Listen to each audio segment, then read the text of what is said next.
سيدة تركية وأفكار بسيطة، يبقى أكيد الفيديو هيكون ممتع ومفيد لينا. السلام عليكم، وهلو ازيكم يا أماراتي وحشتوني يا أغلى الغاليين على قلبي. يا رب دايما تكونوا بخير وكل حياتكم سعادة وفرح يا رب، اللهم أمين. وأهلا بيكم النهاردة في فيديو خفيف ولذيذ ورايق من الفيديوهات التركية البسيطة والحلوة اللي هتعجبكم بإذن الله. خلوني في البداية كده أشكركم على كل الكومنتس الحلوة اللي انتوا بتكتبوها، دايما وجودكم بجد بيفرق معايا وبيساعدني. فيا رب دايما كده أكون عند حسن ظنكم. أحلى ميرا، بحبك قد الدنيا كلها، وكمان حبيبتي صافي الجميلة، أحلى سوسو وأحلى إيمي، بشكركم على كلامكم الحلو. وأم الخير كمان بشكرك يا حبيبتي، وجودك بجد على راسي من فوق. يا رب دايما كده عند حسن ظنك، كلكم بجد جوه قلبي، فيا رب دايما يحفظكم من كل شر. هستنى النهاردة اللايكات الحلوة بتاعتكم، الكومنت الجميل، علشان أرحب بيكم، وكمان يشرفني اشتراككم السبسكرايب اللي تحت الفيديو. يلا بينا نبدأ بقى حكايتنا ونشوف سيدة تركيا النهاردة هتعمل ايه بأول حيلة وتركاية عملتها اللي قد ايه بجد منعشة وحلوة وهتفيدنا كلنا. شوفوا، هي بدأت تجيب قطع من القماش، قماش يكون خفيف، حاجة زي التل أو الدانتيل أو قماش يكون فيه فراغات كتير. قدرت بعد كده ان هي تعمل منه زي باكتس كده صغيرة، تخيطها بايديها بكل سهولة. وبتجيب قطعة من الصابون اللي بتكون ريحتها حلوة، وبدأت ان هي تعملها في الباكتس اللي هي عملتها، وبتحطها في شنط التخزين. دي حاجة حلوة قوي ان احنا نقدر نخلي التخزين بتاعنا لفترات طويلة، يكون ريحة الملابس او المفروشات بتاعتنا ريحتها حلوة. فحاجة سهلة وبسيطة قوي، وسهلة قوي كمان ان احنا ننفذها. الحاجة التانية اللي بدأت تعملها كمان، عندها مفارش من الخيوط. حاجة بقى الناس اللي بتحب هواية الخيوط والكروشيه والتريكو والحاجات دي كلها. فكرة ان هي تاخد المفرش اللي باللون الابيض وتغير لونه بصبغة سهلة قوي اللي هي القهوة طبعا، اللي بدأت تحطها في المية، وتاخد كل اللون بتاعها وحولته للون الكافيه، سواء المفرش او المفارش الصغيرة اللي بتستخدمها كوسترز للتقديم. عملت منه لون مختلف بحاجة يعني آمنة جدا ان احنا نستخدمها كصبغة، وحاجة كمان لونها هيكون لايق مع معظم الديكورات بتاعتنا، اللون طبعا الكافيه او الوان الاوف وايت. ففكرة برضو حلوة لتغيير المفروشات بتاعتنا. كمان بعد كده تنظيمها للجزء الخزين بتاعها بالعبوات، برضو فكرة من أفكار التنظيمات اللي دايما بنشوفها في كل فيديو تقريبا. فآدي فكرة الدولاب بتاعها اللي نظمته بطريقة سهلة، وشكلها كمان يكون حلو. فكل مرة احنا بناخد تشجيع بجد من أفكار السيدات، يعني زي ما بنقول كده بنزن عليكم لازم تعملوا فكرة زي دي، لأنها حقيقي فعلا هتفرق معاكم جدا. نوصل بعد كده لفقرة كده حلوة ولذيذة لازم نتابعها مع السيدات التركية، فقرة التخزين. الخضار أو الفواكه، الحاجات الفريش ازاي بيخزنوها بطريقة سهلة لفترات طويلة، زي تخزين مثلا الزعتر، برضو من الحاجات الشهية قوي في الأكل وكمان مفيدة. فبدأت ان هي تخزنه بطريقتين حلوين قوي. اولا طبعا هي بتنضفه من اي حاجة موجودة فيه. اول طريقة بدأت تجيب الجارات بتحط فيها الزعتر بتاعها، بتضيف عليه الملح، وكمان لو حابين تحطوا عليه من الشطة، وبعدين بتحطوا بتغطيه بقى بزيت الزيتون. دي اول طريقة ان هي بدأت ان هي تعمله، وبتستخدمه بعد كده في الاكل بكل سهولة، على الجبن، على السلطات، على المخبوزات، حاجة تبقى لذيذة. والطريقة التانية اللي هي طريقة التجفيف العادي، ان هي بتفرده في مكان فيه شمس، ولما بينشف بتبدأ ان هي تطحنه، بيبقى باودر برضو تستخدمه في الاكل. الحاجة اللي بعد كده طبعا الورق العنب.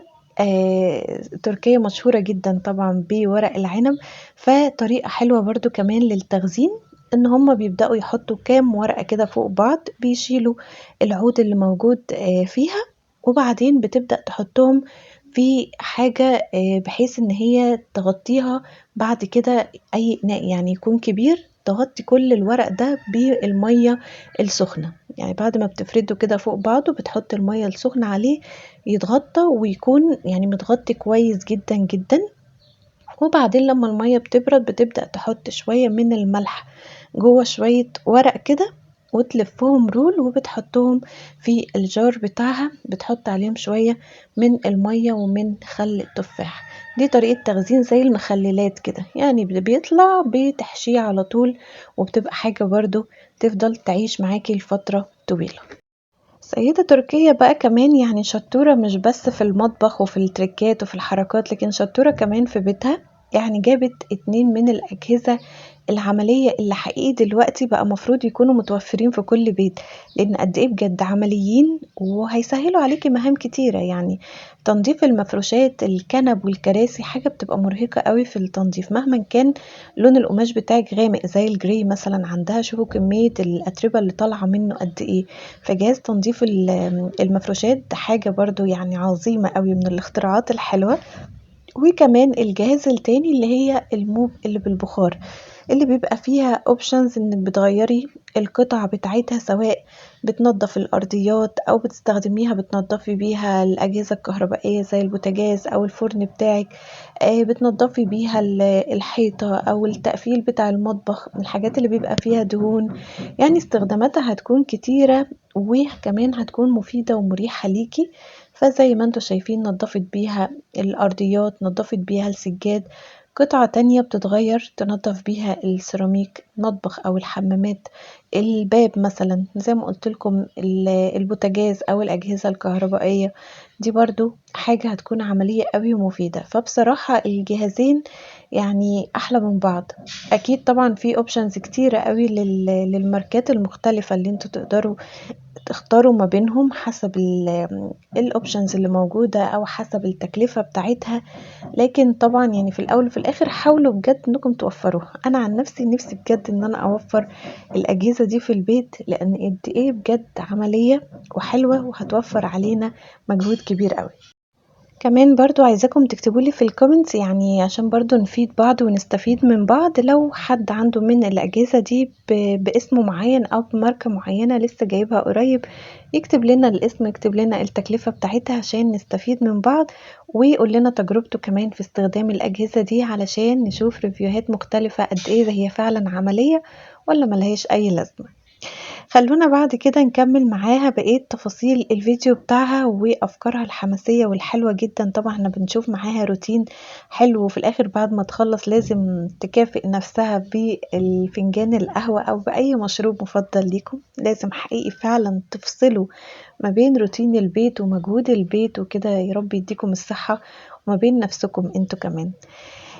الفكرة اللي بعد كده لما بدأت تستخدم الورد الطبيعي، الورد البلدي الحلو، وتعمل منه مشروب الشربات. شفتوا بقى هي بدأت الأول تغسله كويس قوي وحطيته في المية لحد ما يتنقع كده، ينزل كل الطعم بتاعه واللون بتاعه والجمال بتاعه، وبعدين ضفته في الديسبنسر مع التلج. ومشروب شربات ورد طبيعي يعني برضو ممكن احنا نجرب. لسه شايفين من يومين نفس الفكرة، ممكن نستخدمه مية الورد دي مع الجليتر كحاجة تونر منعش للجسم. فادي برضو الفكرتين مع بعض باستخدام الورد. كمان برضو بعد كده تغييرها لبلانشات التقطيع، في طبعا خامات مختلفة، في البلاستيك وفي الخشب وفي كمان الاستانلس. هي لقت ان اكتر حاجة كانت عملية اللي هي الاستانلس، لان الخشب والبلاستيك مع الاستخدام ممكن يطلع بواقي منهم مع الاكل زي ما شفتوا كده على السكينة، فممكن يكون ضار طبعا لينا. فكان أأمن حاجة هي استخدمتها وكانت عملية وحلوة هي بلانشات التقطيع اللي من الاستانلس، وهتبقى سهلة كمان في التنظيف ومش هتأثر على التقطيع أو على الأكل بتاعكم.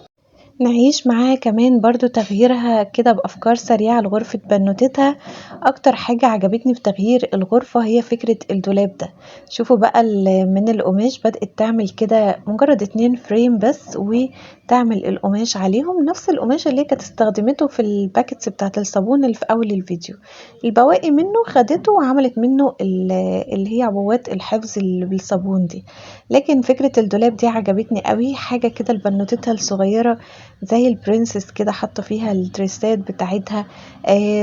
تغييرها للخلفيه بتاعه الحيطه بفكره بسيطه قوي، فكره السرير وتنظيم الالعاب. يعني غرفه بسيطه لكن افكارها بجد قد ايه برضو حلوه. اخر تركية وحيلة معاها بتقول لتنظيف الستاير البيضة، كانت بتحط معلقتين من السكر مع الستاير. نجرب ونشوف الفرق برضو بنفسنا. السكر متوفر عندنا في البيت، فلو بنغسل الستاير أو المفروشات البيضة جربوا حيلة وتركاية زي دي وقولولي طبعا تجربتكم في الكومنتس. ده كده كان فيديو النهاردة يا أميراتي، يعني سيدة تركية، يعني فيديو خفيف ومفيد وقريب لينا، ويا رب تكون عجبتكم وتكونوا استفدتوا بأفكارها النهاردة. بشكركم طبعا من كل قلبي لو وصلتوا لحد هنا. بتمنى ان انتوا دايما تكونوا في افضل حال، ويكون دايما الاختيار عند حسن ظنكم ويكون مفيد ليكم. متبخلوش عليا بقى قبل الفيديو ما يخلص كده باللايك الحلو بتاعكم، تعليقكم الجميل علشان ارحب بيكم، وكمان اشتراككم علشان هفرح جدا بوجودكم معايا. بكرة بإذن الله استنوني في نفس الميعاد إن شاء الله الساعة 10 بتوقيت مصر، نتابع سيدات مختلفة من جميع أنحاء العالم وناخد كل حاجة حلوة لبيتنا ونخليه دايما في أفضل صورة. ربنا دايما يديكم الصحة والعافية. أشوفكم على خير الفيديو الجاي. أميراتي، وسلام.